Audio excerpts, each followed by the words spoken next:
ఆ! నా పేరు కళాకృష్ణ. 1975 నుంచి శాంత్ స్వరూప్ గారితోని నాకు పరిచయం. ఆ తర్వాత రోజారాణి నాకంటే సీనియర్ డాన్స్‌లో ఆవిడ అనౌన్సర్‌గా చేరినప్పటి నుంచి తర్వాత నాకు సీనియర్‌గా ఆవిడ చాలా పరిచయం. వారిద్దరు దంపతులు మాకు, మా నృత్యకళకి చాలా సేవ చేశారు. ఆవిడ చనిపోతూ గూడా ఆహ్, ఆవిడ డాన్స్ గురించి చనిపోయినందుకు శాంత్ స్వరూప్ గారు ఆవిడ పేరు మీద తెలుగు విశ్వవిద్యాలయంలో ఒక గోల్డ్ మెడల్ కూడా అనౌన్స్ చేసి ఆవిడ ప్రతి సంవత్సరం ఆవిడ పేరు మీద ఒక గోల్డ్ మెడల్ ఇస్తున్నారు. రీసెంట్‌గా మా మిసెస్‌కి పద్మశ్రీ వచ్చిన సందర్భంగా ప్రత్యేకంగా ఫోన్ చేసి చాలాసేపు మాట్లాడారు. చాలా ఆత్మీయులు, ఆత్మీయుల కంటే ముఖ్యంగా మంచి మనిషి. తర్వాత ఎంత మంచివారంటే ప్రతి చిన్న విషయాన్ని గూడా మాకు చ అర్థమయ్యేలాగా ప్రతి పనిలో గూడా మాకు సహాయపడి ఆహ్, మా ఎంబడి ఉండి మమ్మల్ని ప్రోత్సహించారు. అలాంటి గొప్ప మనిషి ఈరోజు మన మధ్యన లేకుండా పోవడం చాలా విచారకరం. ఆయనకి ఆత్మశాంతి కలగాలని ఆ కుటుంబ సభ్యులకు నా ప్రగాఢ సంతాపం తెలియజేస్తున్నాను. శాంతి స్వరూప్ గారు దూరదర్శన్‌లో దూరదర్శన్ తెలుగుకి మొట్టమొదటి న్యూస్ రీడరు. అంటే వేరే న్యూస్ ఛానెల్స్ ఏదీ లేని రోజుల్లో శాంతి స్వరూప్ గారు మామూలుగా ఆయన న్యూస్ చదివే విధానము, స్వచ్ఛమైన తెలుగు ఆహ్, ఇవన్నిటితో అసలు he became N icon definitely. అంతేకాదు శాంతి స్వరూప్ గారంటే ఒక క్రెడిబిలిటీ. ఎప్పుడు అంటే ఖచ్చితంగా ఆయన వార్త చెప్పారంటే ఈ రోజుల్లో ఒక private channel like TV news 9:00 ఎలా అయితే చూసారో ఆ రోజుల్లో శాంతి స్వరూప్ గారు చెప్పే దూరదర్శన్ న్యూస్ని చాలా క్రెడిబిలిటీతో రిలయబిలిటీతో అందరూ వీళ్ళు చూసేవారు. అంటే ఒకవేళ ఎవరన్నా సడన్లీ ఒక సర్వింగ్ ప్రైమ్ మినిస్టర్ కానీ సర్వింగ్ మినిస్టర్స్ కానీ పోతే కూడా అందరూ దూరదర్శన్లో శాంతి స్వరూప్ గారు వీరు చెప్పేంత వరకు ఇది కన్ఫర్మ్డ్ కాదు అని కన్ఫర్మేషన్ కోసము ఇటు చూసి అంత క్రెడిబిలిటీ ఆయన సంపాదించుకున్నారు. అంతేకాదు ఆయన చాలా చాలా మంచి, చాలా స్నేహశీలి, మృదు స్వభావి, చాలా అందరితో కలిసిపోయే మనస్తత్వము. అందరికీ తెలియని ఇంకొకటి యాంగిల్ ఏంటంటే ఆయన he's a good badminton player actually. Every day ఆయన మార్నింగ్ జిమ్ఖానానో లేకపోతే ఇంకొక క్లబ్‌కో వెళ్ళి ఒక 1 అవర్ బ్యాడ్మింటన్ ఆడేవాళ్ళు. దూరదర్శన్‌లో కూడా ఏదైనా మాకు ఇంటర్నల్ టోర్నమెంట్స్ అది ఇది అయ్యేటప్పుడు ఆయన వచ్చి బ్యాడ్మింటన్ అది ఆయన పార్టిసిపేట్ చేసేవారు actually. Is a very sportive personality and very balanced actually. ఆయన లేకపోవడము ఖచ్చితంగా అంటే సరే ఇప్పుడు డైరెక్ట్లీ యాక్టివ్ సర్వీస్‌లో లేకపోయినా కూడా అదొక తీరని లోటు. ఆయన ఆత్మకు ప్రశాంతత చేకూరాలని అసలు ఆయన మా వదనం ఎప్పుడు ఎంత ప్రశాంతంగా ఉందో ఇప్పుడు పోయినప్పుడు చూస్తే కూడా అంతే ప్రశాంతత కనిపిస్తోంది. అది ఎక్కడ ఏ కోసానా దిగులు అటువంటివి ఏమి పెట్టుకోకుండా చాలా ప్రశాంతంగా ఉంటారు. ఆయన ఆత్మకు శాంతి కలగాలని కోరుతున్నాను. వచ్చారండి పిల్లలందరూ పిల్లలు ఇద్దరు అబ్బాయిలు ఇద్దరు ఉన్నారు. ఒక అబ్బాయి యూఎస్లో ఉంటాడు. అబ్బాయి కూడా ఒక 1 వీక్ బిఫోరే వచ్చాడు. ఇద్దరు అబ్బాయిలు ఉన్నారు ఇక్కడ.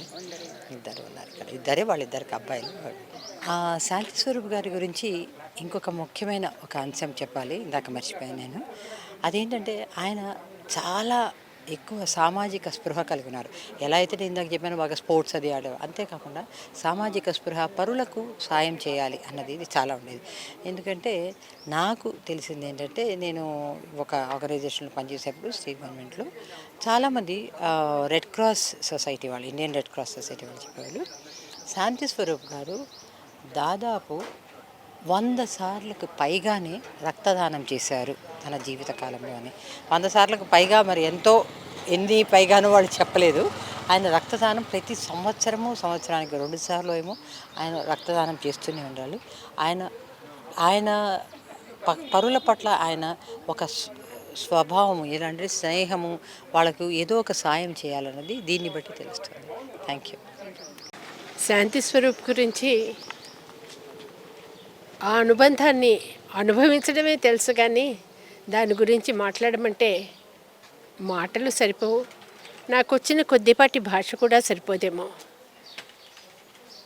మాట్లాడిన మాటలో ఆత్మీయతని అనుభవించాను. మాట్లాడిన మాటలో సుఖదుఖాలు తోటి ఊరట పొందాను. ఎన్నోసార్లు తనతో కలిసి ఎన్ని కార్యక్రమాలు కొన్ని వందలు వేలు పంచుకున్నాను. అటువంటి వ్యక్తి ఈరోజు లేడు అనేది ప్రపంచం అంతా ఒప్పుకున్నా బహుశా నేను ఒప్పుకోలేను. అంతటి చాలా మృదువైన వ్యక్తి, చాలా మృదువుగా సున్నితంగా జీవితాన్ని అనుభవించిన వ్యక్తి, చాలా సున్నితంగా జీవితాన్ని ఎలా అనుభవించాలో చెప్పిన వ్యక్తి, ఒక రాఖీ బ్రదర్. బహుశా తోబుట్టువు కన్నా ఎక్కువగా ఉన్న బ్రదర్ అనుకుంటాను. అటువంటి వ్యక్తి ఈరోజు లేరని బాధపడుతూ తనతో గడిపిన క్షణాలు, వందల కొద్ది కార్యక్రమాలు, పంచుకున్న కష్టసుఖాలు అన్నీ మరొకసారి తలుచుకుంటూ నమస్తే. నా పేరు వై రామకృష్ణారావు. శాంతస్వరూపు నేను ఒకే కాలేజీ విద్యార్థులం కాకపోయినా ఒకే ప్రదేశంలో చిక్కడపల్లిలో పక్కపక్కన దగ్గర ఉండేవాళ్ళం కాబట్టి చదువుకునే రోజుల నుంచి చాలా గాఢమైన స్నేహితులం. ఎందుకు ఆ గాఢత్వం వచ్చిందంటే ఇద్దరి అభిరుచులు ఒకటే. తను కవిత్వం రాసేవాడు, తను నాటకాలు రాసేవాడు, నటించేవాడు, ఒక సాంస్కృతిక హృదయం ఉన్నవాడు. నేను అలాంటి వాడినే. అందుకని మేము కలిసి ఎన్నో సభల్లో పాల్గొన్నాం, కలిసి నాటకాలు రాసాం, నాటకాలు ప్రదర్శించాం మేము ఇద్దరం. అలాగే మా కుటుంబంతో ఒక గట్టి అనుబంధం ఉన్నది. వాళ్ళకి మాకు కూడా కేవలం ఆ స్నేహం మా వరకే కాకుండా ఇక ఆనాటి మా స్నేహితులు అందరం తరచుగా కలుస్తూ ఉండేవాళ్ళం, ప్రతి 3 నెలలకి ఒక్కొక్క చోట. ఆ పరంపరలో మొన్ననే 15 రోజుల క్రితం శాంతి స్వరూప్ వాళ్ళ ఫామ్ హౌస్లో శంషాబాద్లో ఒక 4-5 గంటలు అందరం కలిసి కూర్చొని కబుర్లు చెప్పుకుని సరదాగా గడిపి మళ్ళీ మా ఇళ్ళకి మేము వెళ్ళాము. సరిగ్గా 15 రోజులు కాకముందే ఆ రోజున చిరునవ్వుతో అందరినీ ఆహ్వానించి ఆతిథ్యం ఇచ్చిన మిత్రుడు ఈ రోజున అంతర్ధానం అవటం అనేది ఇది చాలా ఆశ్చర్యకరమైన విషయం. అనారోగ్యంతో ఉన్నాడు మాట వాస్తవం, కానీ ఇంత అకస్మాత్తుగా ఇది ముంచుకొస్తుందని మాత్రం ఊహించలేదు. ఒక అశనిపాతం లాంటి వార్తే. స్నేహితులు ఉంటారు, అవసరం కొద్దీ కలుస్తుంటారు, పోతుంటారు, కానీ మాది అలాంటిది కాదు. 50 ఏళ్ళు దాటిన అనుబంధం, ఏరా అనుకునే అనుబంధం. సనువుగా తిట్టేవాడు, నేను తిడితే నవ్వేవాడు. అలాంటి మిత్రుడు ఈ రోజున మాయమైపోవటం ఇంత అకస్మాత్తుగా, అంటే కొంత ముందుగా తెలిసి ఉంటే మానసికంగా సంసిద్ధం అవుతాం, కానీ అసలు అలాంటి సంసిద్ధత మాకు లేకుండా అకస్మాత్తుగా తను వెళ్ళిపోయినాడు. చాలా బాధాకరమైన విషయం. శాంతి స్వరూప్ ఆత్మకి శాంతి కలగాలని కోరుకుంటూ మళ్ళీ జన్మల్లో కూడా మేము ఇలాగే స్నేహితులుగా ఉండి ఇలాగే సాంస్కృతిక రంగంలో మేము సేవ చేస్తూ బతకాలని కోరుకుంటున్నాను. నమస్కారం. శాంతి స్వరూప్తో నా అనుబంధం ఒక చెల్లెలిగా, ఒక కజిన్గా, ఒక శిష్యురాలిగా, ఫ్రెండ్, ఫిలాసఫర్, గైడ్ అండి. నాకు ఆ 10th క్లాస్ దగ్గర నుంచి అది ఇంగ్లీష్ చెప్పడం అనండి, నాకు బీకామ్ ఫస్ట్ క్లాస్లో ఈ తెలుగు యూనివర్సిటీ పాస్ అయ్యానంటే వాళ్ళ అమ్మగారికి చెప్పి నాకు పెద్ద సన్మానం అంతా హడావుడి చేసి లంగా జాకెటు, కంచం అన్నీ గిఫ్ట్ ఇప్పించాడు. అలాగే నా ఫీజులు అవి కట్టడానికి సాయం చేసేవారు స్వరూపు, వాళ్ళ అమ్మగారు, వాళ్ళ చెల్లెలు, అన్నయ్య గారు. నేను ఎంకామ్లో తెలుగు మీడియంలో పాస్ అయ్యాను. భయపడితే యూనివర్సిటీకి నాకు తోడుగా మా అమ్మగారు, తను ఇద్దరు వచ్చి మా ప్రొఫెసర్కి చెప్పి నన్ను చేర్పించారు. ఆ రోజు నుంచి ఈ రోజు దాకా నేను ఎక్కడైనా మాట్లాడాలన్నా, ఏదైనా పుస్తకం రాస్తున్నా, రోజు పొద్దున్నే 9 o'clock అడిగేదాన్ని, ఏం చేస్తున్నావు అంటే బ్రేక్ఫాస్ట్ తింటున్నా అనేవాడు. ఆ బ్రేక్ఫాస్ట్ టైం నాకే ఇచ్చేవాడు, ఎలా మాట్లాడాలి, ఏం చేయాలి, ఇంకా ఎలా బాగా ఇంప్రూవ్ చేసుకోవాలి అని. అందుకని అతను ఒక విద్యావేత్త, తత్వవేత్త, మీరు ఒక దార్శనికుడు, ఎన్ని అన్నా కూడా గ్రేట్ అండి. తనకున్న భార్య పోయినా, తల్లి పోయినా, తండ్రి పోయినా, తమ్ముడు పోయినా ఆ చెదరని చిదురుతోటి జీవితాన్ని గడిపాడు అంటే ఒక గొప్ప మహామహిషి. అటువంటి మనిషి ఈరోజు లేడు అనేసి చాలా బాధగా ఉంది. కానీ అతను ఇంకా ఎక్కువ బాధపడకుండా దైవ సాన్నిధ్యానికి వెళ్ళిపోయారు అనేసి ఒక సంతోషం కూడా ఉంది. మనవల్ని, మనవరాల్ని అందరినీ చూసుకున్నారు, సంతోషంగా ఉన్నారు. చిన్న చిన్న ఆరోగ్య సమస్యలు తప్ప నిజానికి ఎక్కువ లేవు. అటువంటి శాంతి స్వరూప్ నా జీవితంలో ఒక మెంటర్గా, ఒక గొప్ప వ్యక్తిగా నన్ను నడిపించినందుకు, నా పెళ్ళి కూడా తనే చేశారు సంబంధం చూసి. చాలా వాళ్ళ కుటుంబానికి రుణపడి ఉన్నాను అన్ని విధాల. దేవుడికి, అతని ఆత్మకి శాంతి కలగాలని ప్రార్థిస్తూ సెలవండి. మేమంతా ప్రేమగా శాంతి అని పిలుస్తాం. కాలేజీలో నాకు 1 year సీనియర్. నేను ఆల్ ఇండియా రేడియోలో 70-80 దశకాలు రాస్తున్నప్పుడు నా గొంతు వాడలే అంటాం. కానీ 81లో నేను ఉద్యోగరీత్యా బయటకు వెళ్ళిపోయిన తర్వాత అయినా కూడా మా అనుబంధం అలాగే కొనసాగింది. మహామనిషి, మంచి ప్రయోక్త, ముఖ్యంగా తెలుగు వార్తలకి ఒక గుర్తింపు తెచ్చినవాడు. దూరదర్శన్లో టెలి ప్రాంప్టర్ సహాయం లేకుండా ఎక్స్టెంపోర్గా తనంతట తాను పదాలని నిర్మించుకొని మాట్లాడగలిగినటువంటి మహా వ్యక్తి, వక్త, మహా రచయిత, అన్నిటికీ మించి మహామనిషి. దాదాపు 60 ఏళ్ల మా అనుబంధం. నేను ఇంతకుముందు మాట్లాడిన రామకృష్ణ అందరం కూడా కలిసి తిరిగాం.